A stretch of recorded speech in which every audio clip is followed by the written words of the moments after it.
हनुमान जी जब लंका गए थे ना पहली बार सीता जी से मिलने, तो वहां पे देखे कि चारों तरफ भैया सेना सैनिक सब तैनात है।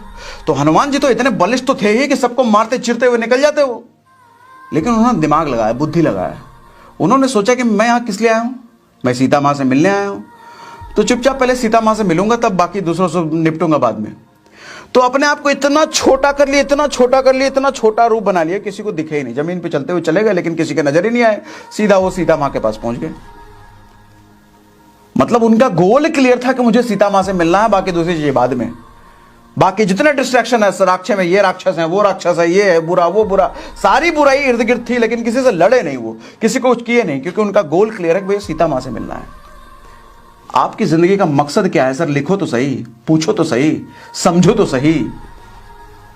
आज तक पता ही नहीं। गोल है सर 10 लाख रुपए महीना कमा रहा है, लेकिन उसने बोल दिया कि अरे नौकरी लगवा देंगे, नौकरी लगवा दोगे? कितने की नौकरी? 10,000, 15,000 की नहीं होगी? हाँ हो जाएगा। हाँ तो डाल दो ना एप्लीकेशन, तो मेरा डाली दो। ले कहाँ 10 लाख की सोच रहे थे, 15,000 के पीछे भाग रहे हैं।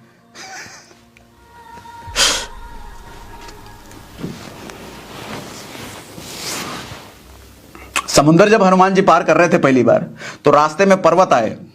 तो पर्वत ने कहा कि मैं श्री राम का बड़ा शुक्रगुजार हूं, हमेशा से उनको मानता हूं, आप उनके दूत हैं, तो आइए थोड़ी देर हमारे पर्वत पर रेस्ट कर लीजिए, उसके बाद जाइएगा लंका।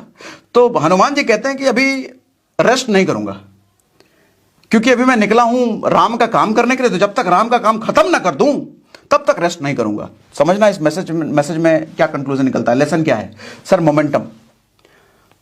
वो जब काम के लिए निकले हैं तो वो कह रहे हैं जब तक काम खत्म नहीं करूंगा तब तक रेस्ट नहीं करूंगा। लेकिन हम क्या करते हैं, एक हफ्ते मेहनत कर ली, थोड़ा रेस्ट कर लेते हैं। एक हफ्ते में क्या गोल हासिल कर लिए? कितने का गोल था?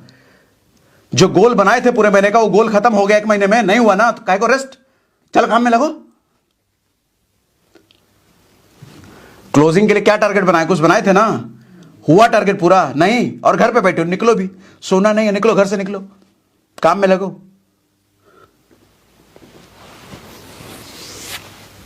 मेरी बात से एग्री करते हो? मुझे चैट पे लिख के बताओ यस, चैट पे लिख के बताओ यस, चैट पे लिख के बताओ यस। एग्री एग्री लिख दो, एग्री लिख दो जल्दी से। मेरी बात का किसी को बुरा लगा तो बताइए, बुरा लगा, मुझे बुरा लगा, मुझे बुरा लगा, लिख के बताओ, ये भी बताओ। मेरी बातों का अगर किसी को बुरा लगा तो ये भी लिख के बताओ, बुरा लगा, बुरा लगा, बुरा लगा। किसी को बुरा नहीं लगा मतलब जा, मेरा पूरा सेशन ही बेकार हो गया। फिर इस सेशन का फिर कोई मतलब नहीं अगर आपको बुरा नहीं लगा। सर बुरा लगना चाहिए ना। गांधी को जब साउथ अफ्रीका में ट्रेन से बाहर निकाला तो उसको बुरा नहीं लगा होगा क्या? बुरा अगर नहीं लगता ना तो देश कभी आजाद नहीं होता। भगत सिंह को जब उन्हीं के कॉलेज में अंग्रेजों का पाठ पढ़ाया जाता था तो उनको बुरा नहीं लगा होगा क्या? अगर बुरा नहीं लगता तो वो कभी फांसी पर न चढ़ते।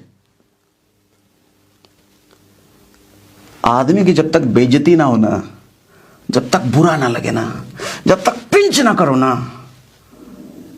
सर आदमी कामयाबी तक नहीं पहुंचता। पिंच होना चाहिए, लगना चाहिए, बेइज्जती होनी चाहिए। आपने चारों ओर कुछ ऐसे लोग पाल के रखो जो आपको बार बार बेइज्जत करें। तेरे से नहीं हो सकता, किसी काम का नहीं है, तू निकम्मा कहीं का। बस जवाब मत दो, सुन के रह जाओ। नहीं हो सकता ना, सुन के रह जाओ, काम में लग जाओ। 2 महीने बाद फिर उससे मिलो जानबूझ के कि वही कहे कुछ उखाड़े 2 महीने में, कुछ नहीं हुआ ना, और लगे पड़ो नेटवर्किंग कर रहे हो, डर कुछ नहीं होगा। ठीक है, कुछ नहीं होगा ना, मन में रखो।